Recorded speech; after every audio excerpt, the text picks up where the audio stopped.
जिला कांग्रेस के कन्वेनर कुमार गौरव गुरुवार को गिरिडीह पहुंचे। इस दौरान उन्होंने नया परिसदन भवन में कांग्रेस कार्यकर्ताओं के साथ एक बैठक की।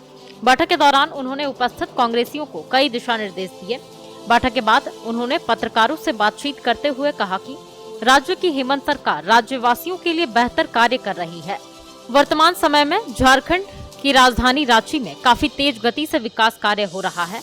उन्होंने कहा कि राज्य सरकार का पैसा केंद्र सरकार रखे हुए है। एक सवाल के जवाब में उन्होंने कहा कि जेपीएससी की परीक्षा में हुए गड़बड़ी पर राज्य सरकार व न्यायालय नजर जमाए हुए है। प्रेस वार्ता के दौरान उन्होंने कहा कि आज केंद्र सरकार में भारतीय जनता पार्टी की सरकार का 8 साल पूरा हो चुका है, लेकिन देश में एकजुटता का माहौल नहीं है।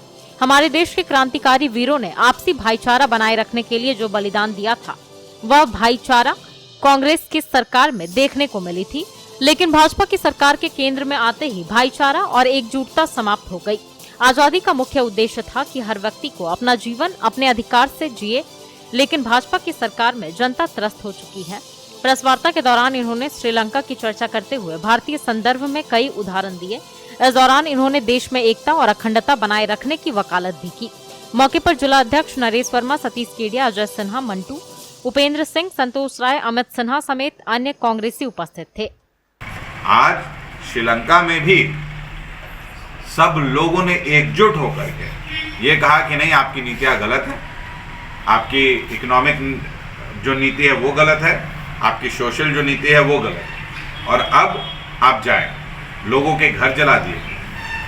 भारत और ये जो देश है, ये अगर आज एकता मतलब अखंडता में अगर एकता की अगर हम बात करते हैं तो इसलिए करते हैं क्योंकि हमारे जो फाउंडिंग फादर्स थे, जिन्होंने इस देश की नींव रखी, उन्होंने इस विश्वास के साथ डेमोक्रेसी को यानी प्रजातंत्र को चुना कि आने वाले समय में कम से कम लोग एक दूसरे से उनके नाम के आधार पे या उनके जात के आधार पे बात नहीं करेंगे। लोग बात करेंगे तो इस देश के संविधान के आधार पे। आज आप देखें तो केंद्र सरकार जितनी भी स्कीम्स थी जो जिसका वादा करके मोदी जी या फिर भाजपा शासन में आई थी, अगर मैं उनकी बात करूं, उन्होंने कहा था कि हम डीजल पेट्रोल सस्ता देंगे।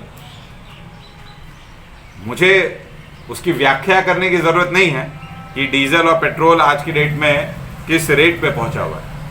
आप देखेंगे कि पेट्रोल पहुंच गया था 108 रुपये पे। कांग्रेस के समय पेट्रोल 70 रुपये पे था और उस समय क्रूड 135 था, और आज इनके समय में पेट्रोल पहुंच गया 108 रुपये पे, डीजल पहुंच गया 103 रुपये पे। और ये अगर हम देश की बात को छोड़ भी दें तो पिछले 8 साल में लगभग 5 साल यहाँ झारखंड में भाजपा की सरकार थी और केंद्र में भी भाजपा की सरकार थी। उस समय आपने क्या कहा? डबल इंजन की सरकार है, हम ये करेंगे, हम वो करेंगे, डबल इंजन है, हम आगे बढ़ेंगे, हम सब कुछ करेंगे। आज आप देखें तो उस डबल इंजन की सरकार की सबसे बड़ी पोल पिछली सरकार ने ही खोल दी। जब पिछली सरकार जा रही थी तो सरकार ने एक डोजियर बना करके केंद्र सरकार को भेजा था, जिसमें यह था कि झारखंड सरकार का 1,36,000 करोड़ केंद्र के पास बकाया। आज आप वो पैसा राज्य सरकार को देने के लिए तैयार नहीं। एक दोहरा व्यवहार आप झारखंड के साथ, झारखंड की जनता के साथ, झारखंड के जनमानस के साथ आप कर रहे हैं। वो पैसा केंद्र सरकार को चाहिए कि अविलंब दें, और अविलंब देने के बाद आप हमें भी बोलेंगे कि भाई केंद्र सरकार की तारीफ करना तो हम भी करेंगे, पर वो पैसा झारखंड की जनता का अधिकार है, और झारखंड के स्कूलों को डेवलप करने के लिए या झारखंड में शिक्षा के अलावा बाकी मूलभूत सुविधाओं के लिए वो अति आवश्यक है, क्योंकि ये क्षेत्र जो है ये बहुत ही पिछड़ा हुआ क्षेत्र है।